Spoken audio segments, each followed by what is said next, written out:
Platform, যাত্রী এবং সার্বিক যে চিত্র রয়েছে কমলাপুর রেল স্টেশনে, সে সকল তথ্য এবং চিত্র দেখানোর জন্য এই মুহূর্তে আপনাদের যুক্ত করেছি রেল নিউজের পর্দায়। দর্শক, আপনাদের যদি দেখাই যে সামনেই রয়েছে 7 এবং 8 নম্বর যে প্ল্যাটফর্ম রয়েছে, সেই প্ল্যাটফর্মের যদি দৃশ্য দেখাই যে যাত্রীর চাপ কেমন রয়েছে, পাশাপাশি আপনাদের যদি একটু দেখানোর চেষ্টা করি, আমি এই মুহূর্তে রয়েছি যে কমলাপুরের এক পাশ থেকে অন্য পাশে মিলিত করার জন্য যে ফুটওভার ব্রিজটি রয়েছে, যাত্রীদের যাতে এই অনেকটা পথ ঘুরে না যেতে হয়, সেক্ষেত্রে এই ফুটওভার ব্রিজটি করা হয়েছে। অর্থাৎ কমলাপুরের এই মাথা থেকে অর্থাৎ শাহজাহানপুর এবং আরামবাগ থেকে শুরু করে এবং অন্যদিকে হচ্ছে মুগদা এবং যে বাসাবো রয়েছে, এই দুটি একসাথে সংযুক্ত করার জন্য যাত্রীরা যাতে খুবই সহজে এই দুটিতে এক পাশ থেকে অন্য পাশে যেতে পারে, সেক্ষেত্রে এই ফুটওভার ব্রিজটি করা হয়েছে। যদি এইটার উপর থেকে আপনাদের এই মুহূর্তে দেখাতে চাই যে প্ল্যাটফর্মের চিত্র যদি দেখাই যে আপনাদের, এবং অবকাঠামো আপনারা দেখতে পাচ্ছেন যে কমলাপুরের যে অবকাঠামো রয়েছে সেটি কিভাবে নির্মিত হয়েছে।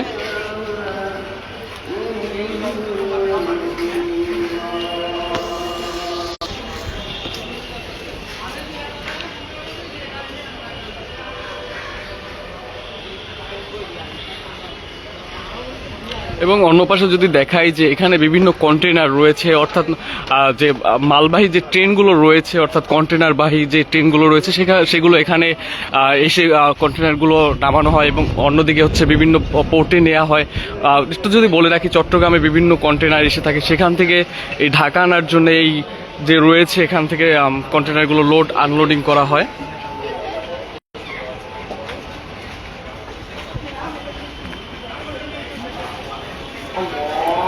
এবং সামনেই রয়েছে যে বিভিন্ন ট্রেনের যে ইঞ্জিন থেকে শুরু করে বগি যে ধোয়ার যে প্রক্রিয়া রয়েছে, সেই যে ধোয়ার যে জায়গা রয়েছে সেটি সামনে দেখতে পাচ্ছেন।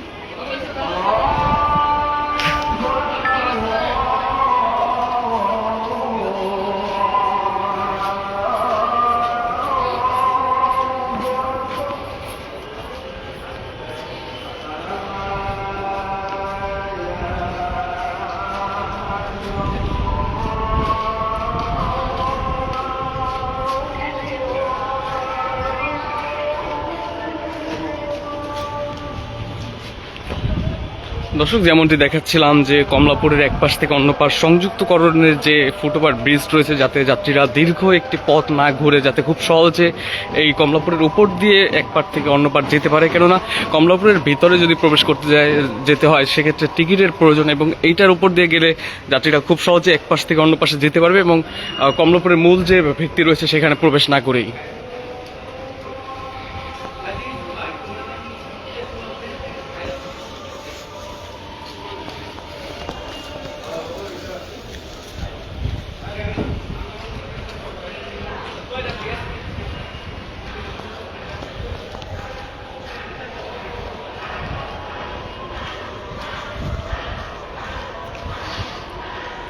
দর্শক, আপনাদের যদি একটু বলে রাখতে চাই যে সকাল নাগাদ আমরা যাত্রী চাপ কম দেখছি এবং এখনও কম দেখা যাচ্ছে। আজ সাপ্তাহিক যে বন্ধের দিন, প্রায় দিনই আমরা দেখি সাপ্তাহিক বন্ধের দিনে যাত্রী চাপ অনেকটা কম থাকে এবং সেই চিত্র আজও দেখতে পাচ্ছি যে, এবং হয়তোবা বেলা বাড়ার সাথে সাথে যাত্রী চাপ কিছুটা বৃদ্ধি পেতে শুরু করবে।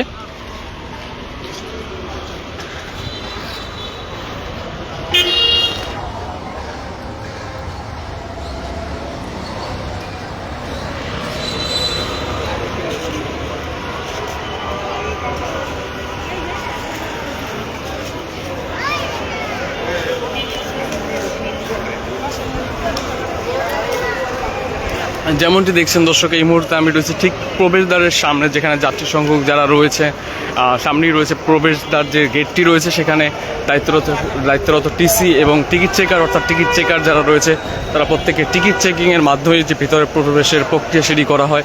এবং এখানে রয়েছে যে বিভিন্ন আন্তনগর যে ট্রেনের টিকিট রয়েছে, অর্থাৎ ট্রেন ছাড়ার 2 ঘন্টা আগে যে সকল ট্রেনের টিকিটগুলো দেওয়া হয়, স্ট্যান্ডিং টিকিট, সেই টিকিটগুলো সংগ্রহ করা যায় এখান থেকে। এবং যদি আপনাদের একটু দেখায় যে ঢাকা থেকে ছেড়ে যাওয়া সকল আন্তনগর, লোকাল এবং অর্থাৎ সকল ট্রেনের যে ঢাকা থেকে ছেড়ে যাবে সে সকল ট্রেনের সময়সূচি যদি আপনাদের একটু দেখানোর চেষ্টা করি। প্রথমেই রয়েছে রাজশাহী কমিউটার, যেটি চাঁপাইনবাবগঞ্জের উদ্দেশ্যে 12টা 15 মিনিটে ছেড়ে যাওয়ার কথা থাকলেও সেটি যথাসময়ে ছেড়ে দিতে সক্ষম হয়নি।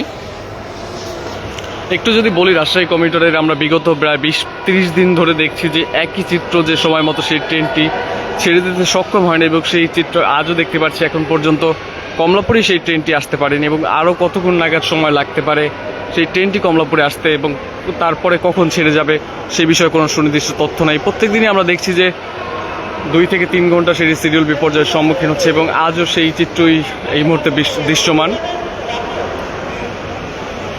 এবং পরবর্তীতে যদি দেখায় যে নারায়ণগঞ্জ কমিউটার যেটি শহরতলি প্ল্যাটফর্ম থেকে নারায়ণগঞ্জের উদ্দেশ্যে 12টা 25 মিনিটে ছেড়ে যাওয়ার কথা রয়েছে, সেটিও আমরা দেখছি 3 মিনিটের মতো এই মুহূর্তে বিলম্ব চলছে। মোহনগঞ্জ এক্সপ্রেস যেটি মোহনগঞ্জের উদ্দেশ্যে 1টা 15 মিনিটে ছেড়ে যাবে, সিল্ক সিটি রাজশাহীর উদ্দেশ্যে 2টা 30 মিনিটে ছেড়ে যাবে, নারায়ণগঞ্জ কমিউটার শহরতলির প্ল্যাটফর্ম থেকে নারায়ণগঞ্জের উদ্দেশ্যে 2টা 45 মিনিটে ছেড়ে যাবে, মধুমতি এক্সপ্রেস রাজশাহীর উদ্দেশ্যে ঠিক 3টায় ছেড়ে যাওয়ার কথা রয়েছে, উপকূল এক্সপ্রেস নোয়াখালীগামী যে ট্রেনটি রয়েছে সেটি 3টা 10 মিনিটে ছেড়ে যাবে। এখানে বেশ কয়েকটি ট্রেনের এখন পর্যন্ত প্ল্যাটফর্ম নাম্বার উল্লেখ করা হয়নি, সুতরাং সেই ট্রেনগুলো এখন পর্যন্ত কমলাপুরে আসতেই সক্ষম হয়নি। কমলাপুরে আসবে এবং পরবর্তীতে সেই ট্রেনগুলোর প্ল্যাটফর্ম নাম্বার উল্লেখ করা হবে।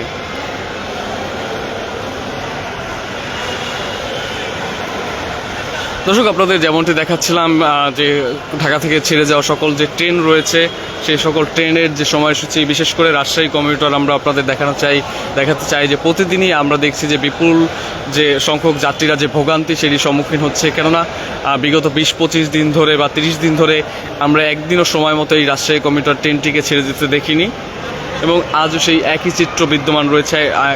এই মুহূর্তে 30 মিনিটের মতো 15 মিনিটের মতো শিডিউল বিপর্যয় চলছে এবং এখন পর্যন্ত ট্রেনটি কমলাপুরে আসতে সক্ষম হয়নি এবং পরবর্তীতে কমলাপুরে আসার পরে সেই ট্রেনটিতে আগত যাত্রীরা নামবেন এবং পরবর্তীতে সেটির পরিষ্কার পরিচ্ছন্নতার কাজ শেষ হলে আবার নতুন যাত্রীদের জন্য পরিপূর্ণভাবে রেডি করে ইঞ্জিন সংযুক্ত করে এবং তার পরবর্তীতে সেই ট্রেনটি আবার তার গন্তব্যের উদ্দেশ্যে ছেড়ে যাবে। সেক্ষেত্রে দেখা যায় আরও ধারণা করা যাচ্ছে 1 থেকে 2 ঘন্টা সেটির শিডিউল আরও বিপর্যয়ের সম্মুখীন হতে পারে। সুতরাং সর্বমোট প্রায় 2 ঘন্টার অধিক সময় সেটির অপেক্ষা করতে হতে পারে আগত যাত্রীদের।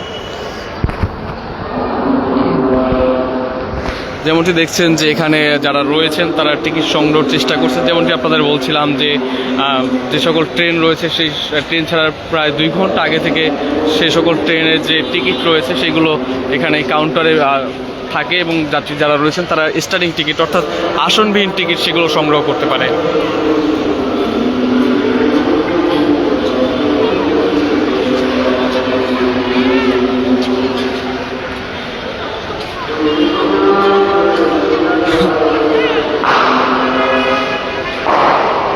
দর্শক, আপনাদের দেখানোর চেষ্টা করছিলাম প্ল্যাটফর্ম যাত্রী এবং যে চিত্র রয়েছে সে সকল তথ্য এবং চিত্রই আপনাদের সামনে তুলে ধরার চেষ্টা করেছিলাম কমলাপুর রেল স্টেশন থেকে।